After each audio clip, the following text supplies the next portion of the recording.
And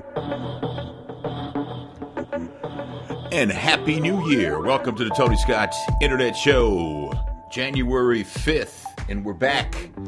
We did some podcasts last week, but then we did the live one from Kathy's Kitchen in Ferguson on Friday that was live streamed, video, audio, and everything on unheardmedia.biz. But here we are, back to our regular format. Although I am toying with the idea of doing a video to this, like just recording video while I do this. But that requires more work, and I'm not like backing away from more work. It's just that I'm kind of jammed up with my time now as it is anyway. So, but if you have thoughts and opinions, if you're tired of looking at my face and you'd rather just hear me, let me know. let me know. I mean, it's cool. I can take it. Anyway, I hope your holiday, if you had not been listening, because the holidays are hectic. This holiday, for some reason, was more hectic for me than it had been in a long time. I don't know why, though. I did work a lot filling in on Old School 95.5, but I did manage to find time for the podcasts and stuff, and we've been on hiatus, the Men on Scandal, Men on Everything shows, and I think the last 2 weeks, the iTony Tech Show was on hiatus, but we're back on the grind, waiting for Scandal to come back, but we'll have a Men on Everything, I believe, tomorrow. We'll be recording one. So an iTony Tech should be up for tomorrow, too. Hopefully. Anyway, what's going on? A member of the grand jury, the Darren Wilson grand jury. Okay, it's not the Michael Brown grand jury. Am I splitting hairs? Well, I guess that's up to you. But let's call it what it is, the Darren Wilson grand jury that looked into the shooting of Michael Brown by Darren Wilson, right? Well, one of the members of the grand jury is filing a lawsuit because apparently there's a lifetime gag order where members of the grand jury can never ever speak publicly about what they went through as far as the evidence that they looked at and how they came to their conclusion and all that. The American Civil Liberties Union filed a lawsuit on behalf of this unnamed juror because they want to be able to talk publicly about the case.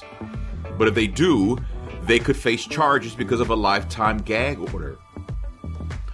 I don't know why I thought that once everything was concluded that they were free to talk. Maybe that's just a regular trial? I didn't know, but apparently they can do that.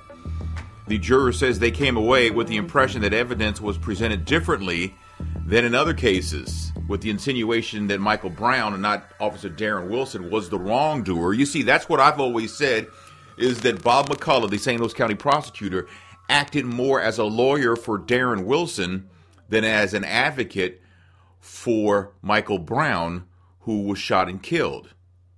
I don't know why. Well, I know why, but I mean, come on, we all know why. This is St. Louis, after all. But the lawsuit says, in plaintiff's view, the current information available about the grand juror's views is not entirely accurate, especially the implication that all grand jury members believe that there was no support for any of the charges. Bob McCullough had been saying that in interviews post the decision not to indict Darren Wilson, that the grand jury was given all the evidence and they didn't really believe all the witnesses.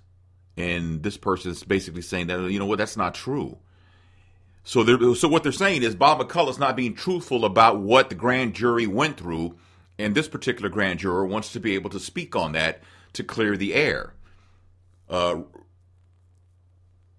attorney for the ACLU, Tony Rothard, says right now there are only 12 people who cannot talk about the evidence out there. The people who know the most, those 12 people are sworn to secrecy. The rules of secrecy must yield because this is a highly unusual circumstance, according to Attorney Rothard. The First Amendment prevents the state from imposing a lifetime gag order in cases where the prosecuting attorney has purported to be transparent. So we'll have to see where this takes us. But this would be a good thing if they're able to sort out publicly the grand jury and tell us how they arrived at their decision. See, it sounds like Bob McCullough doesn't want them talking about it because he knows that some foul stuff was going on. That's what it looks like to me. I'm a novice. But form your own conclusion. Everybody in St. Louis's conclusion that Stan Kroenke, the owner of the Rams, is a everybody hates him right now. Apparently, the LA Times is reporting that Stan Kroenke plans to build an NFL stadium in California. He bought 60 acres in Inglewood last year. And when he bought the land, if you remember, the commissioner of the NFL, Roger Goodell, said, I hadn't heard of any plans to build a stadium in LA. I don't know what y'all talking about. But no one, Roger Goodell doesn't have any credibility with anybody anymore either, based on the Ray Rice, Adrian Peterson, and how he handled that. The Rams right now are negotiating with the owner of the Edward Jones Dome. All right, the governor in November put a special team together to evaluate options for the Rams, because at the end of this month, the Rams could choose to lease the Edward Jones Dome on a year-to-year basis. Usually when you've got a stadium, you usually lease it anywhere between 15 and 30 years, somewhere between there. And then, you negotiate a new stadium, or you negotiate upgrades, major upgrades to the stadium, and that's kind of like where we are. But if Stan Kroenke is holding this over our head, that he bought 60 acres in Inglewood, and the LA Times, if they were to be believed, that he's going to build an NFL stadium there, well, then he's kind of like giving us an ultimatum. Do it my way, or I'm taking the team. And some people say the Rams suck anyway. Take them. You have no idea. It's about more than the Rams, right? You got to think about the people who work those games. This is how they make their living. The businesses around the stadium, they're able to get business. So it's a trickle down effect.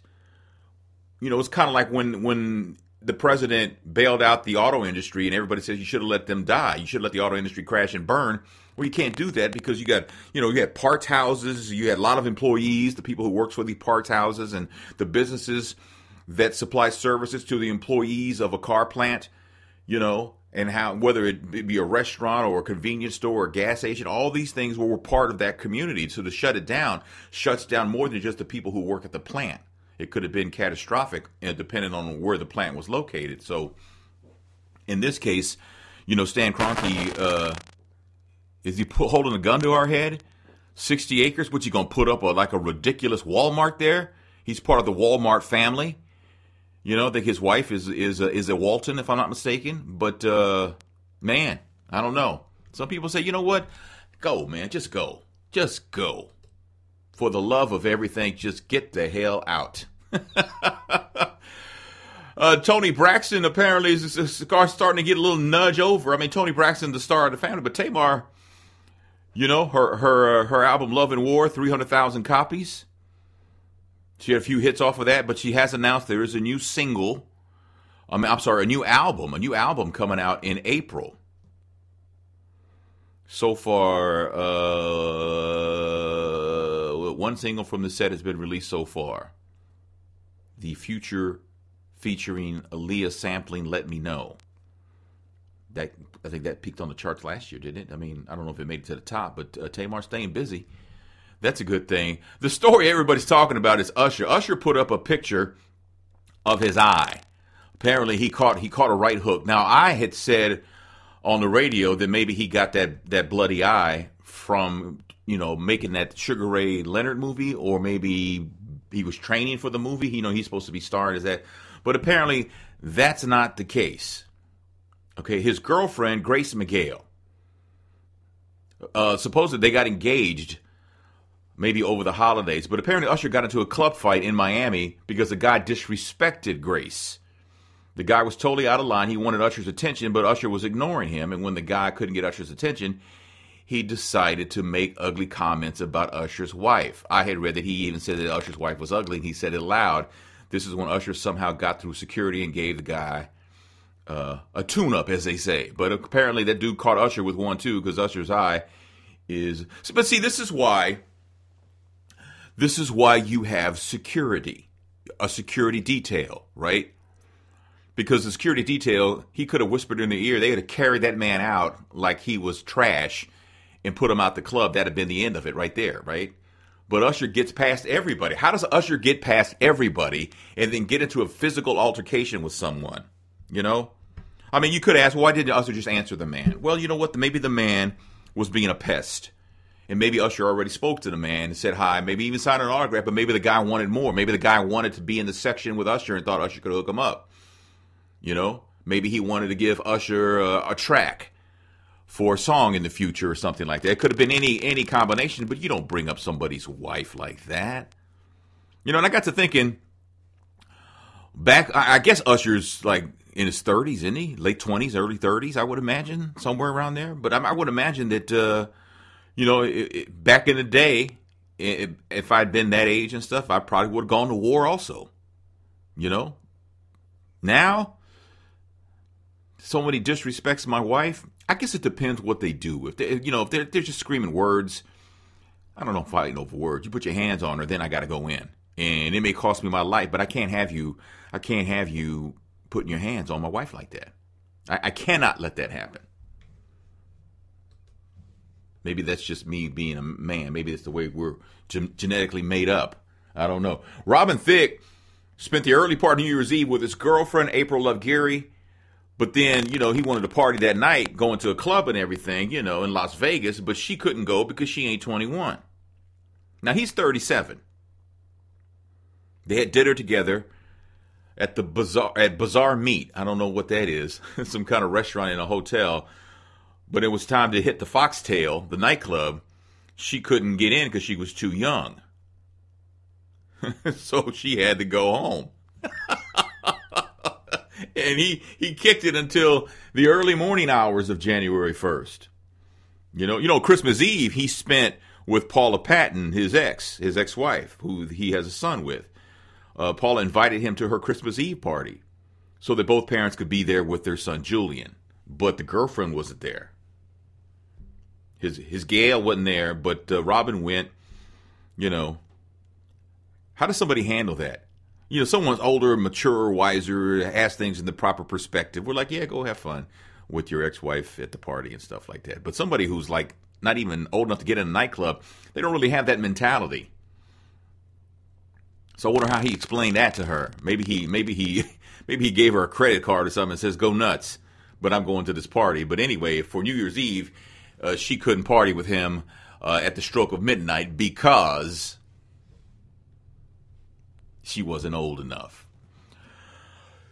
So we found out that Chris Rock decided to file for divorce, saying that he just didn't want to be married anymore. He didn't want to be married anymore. He filed for divorce from Malak, his wife of 19, 20 years. But over the this past weekend, apparently he was in St. Bart's with what people are calling a mystery woman. He was seen on a luxury yacht with a new girlfriend. There was also on the yacht many powerful men. You know, Twitter founder Jack Dorsey, Rick Rubin was on there, movie producer Thomas Langman was on there. But Chris Rock was also spotted boarding Len Blavatnik's big boat for a bash and bringing his new friend to Puffy's party on New Year's Eve. So I guess he's moved on. Because originally it was like, I don't want to be married anymore. There's not a third party involved or anything like that, you know. And, you know, had no reason to not take him at his word. But, you know, maybe he had somebody on deck waiting. I mean, you don't file for divorce and then literally like days later you take a trip with another woman. You must have known this other woman for a while. You didn't just meet her in the last few days of the year and then take her on a New Year's Eve trip. That doesn't happen. Come on, man. Come on, wake up. That don't happen like that. So apparently she was laying up somewhere waiting for the papers to be filed, and now it's on and cracking. Speaking of divorce, Taye Diggs and Idina Menzel are officially divorced. They separated like a year ago, didn't they? I forgot all about them, really. I mean, no disrespect at all. I'm just saying, I forgot that they had even separated. They met in 1995 when they were doing The Rent on Broadway. They got married in 2003. But apparently the divorce became final, I believe, last month. And they're cool with each other. They've agreed to share the duty of raising their 5-year-old son, whose name is Walker. So and that's cool. When people divorce and you can remain friends, I mean, that's always a good thing, right? I mean, you ain't gonna be friends like, you know, hey, what you doing today? You know, not one of those kind of things. But I mean, you're peaceful, if for no other reason than for the sake of the child or children. Chris Rock said that, Chris Rock says that his wife won't let him see the children. I don't know, man. Give it time.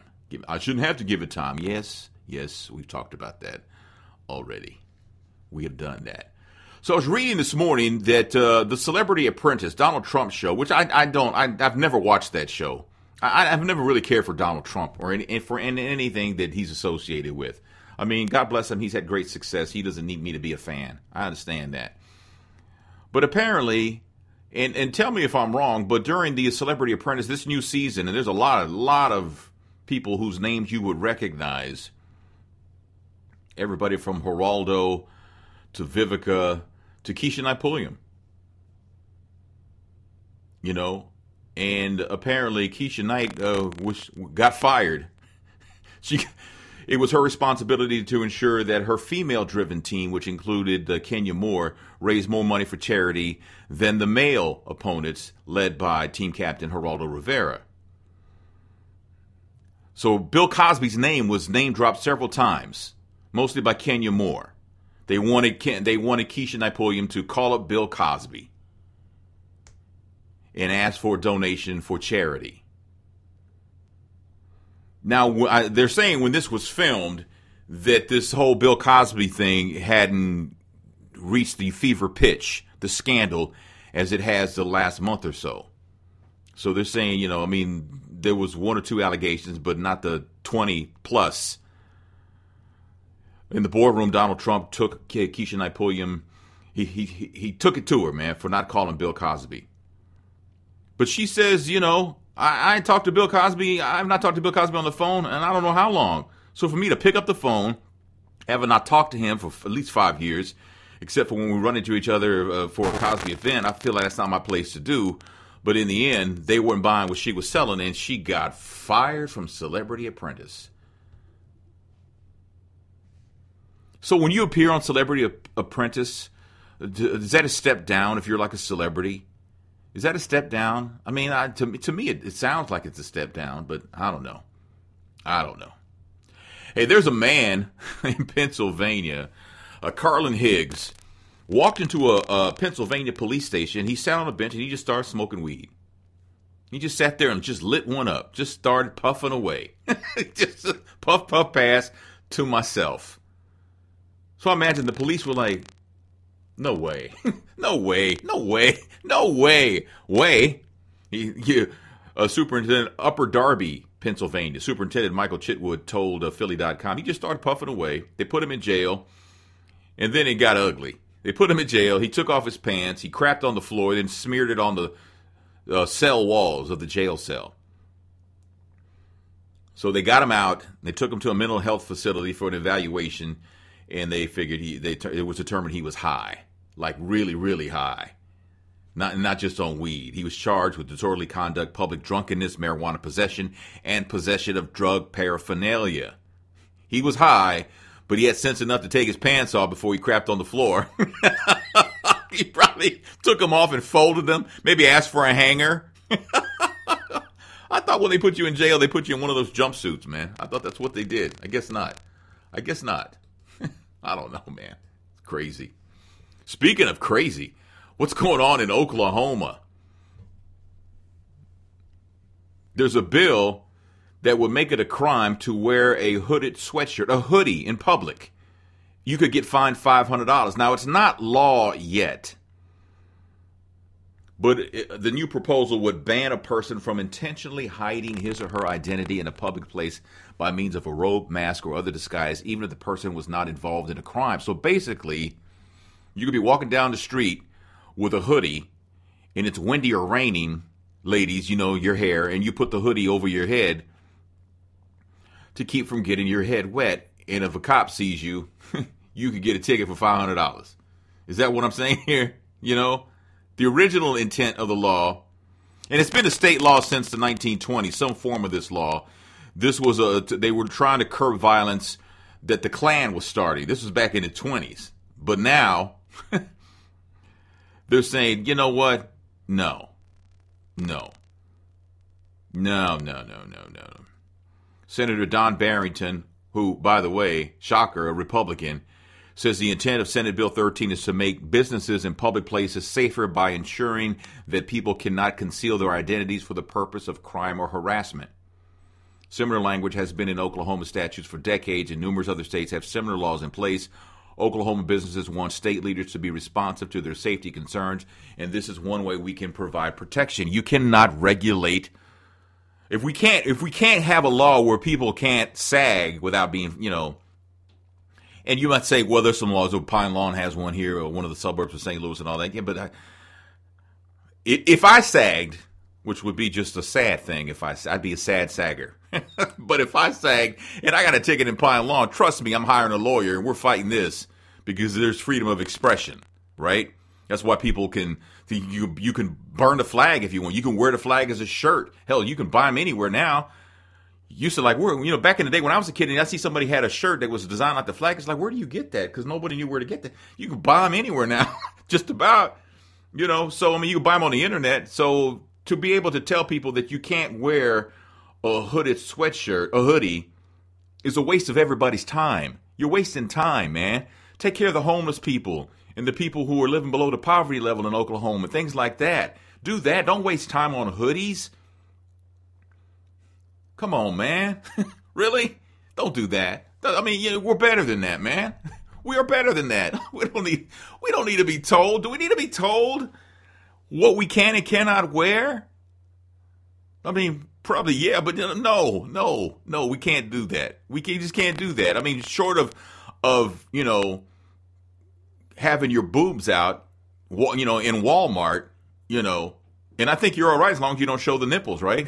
You can show cleavage. Yeah, I've said this before. You can show cleavage, you can show under boob, you can show side boob. You just can't show that nipple, man. You just can't show, for whatever reason, that nipple is discriminated against. I guess when the nipple makes an appearance, then it's on and cracking. I guess that's how they look at it. That is really silly to me, but that's how it is. But to fine somebody $500 for wearing a hoodie, that will never fly. So let's quit wasting time on that. Don't you think? Don't you think so? I don't know, man.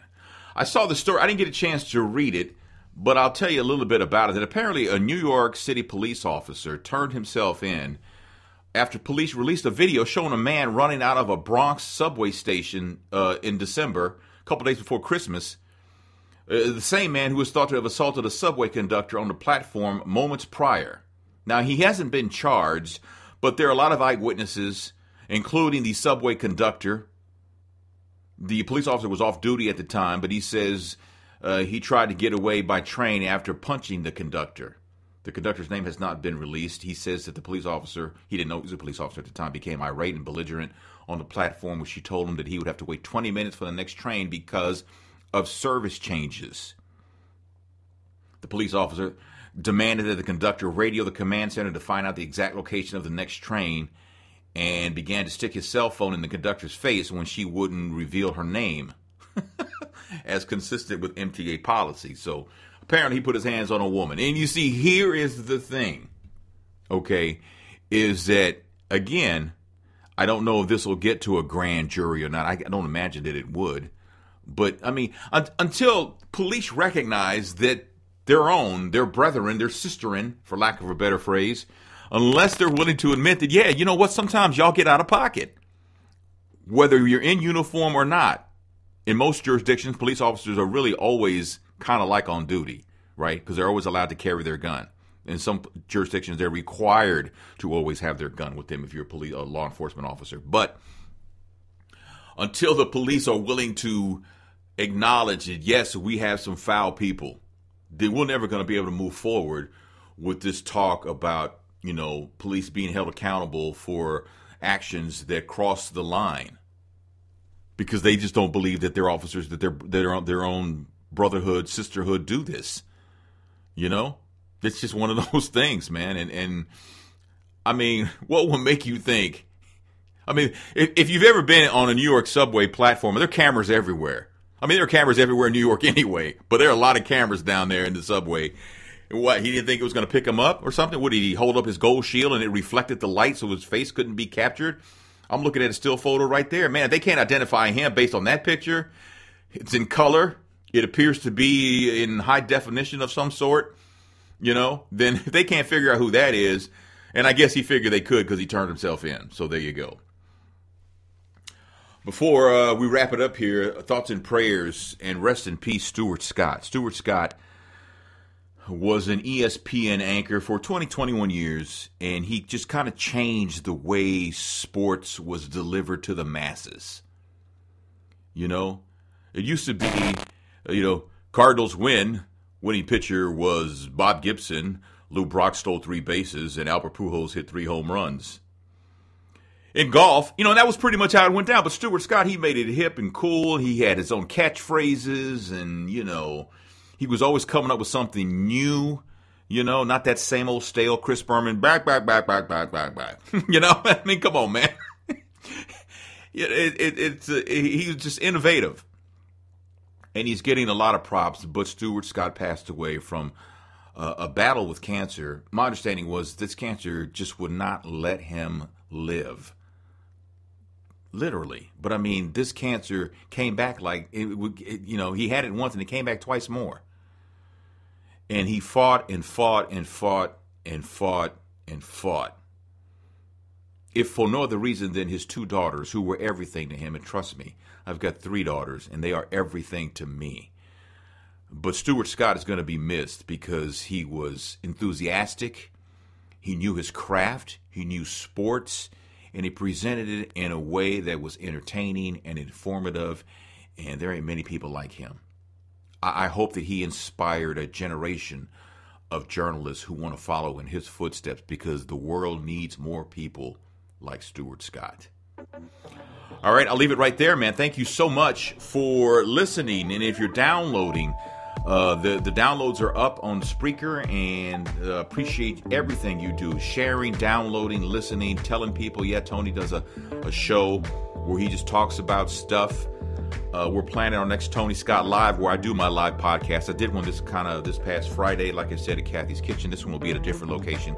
I'll have details on that coming up. But again, thank you so much for your support. If you'd like to take it a step further, there are a couple of ways you can do that. You can buy a coffee mug, a Tony Scott Media coffee mug from unheardmedia.biz. Also, if you go to Patreon, patreon.com/Tony Scott Media, you can become an official patron of mine for as little as $2.99 a month. And that helps offset some of the cost of putting this together. So if you can do that, that'd be great. Is Uncle Tony not worth $3 a month? $3 a month, man. Come on, dude. Patreon, patreon.com/Tony Scott Media. Have a great rest of the day, and we'll hit it again tomorrow. God bless you all.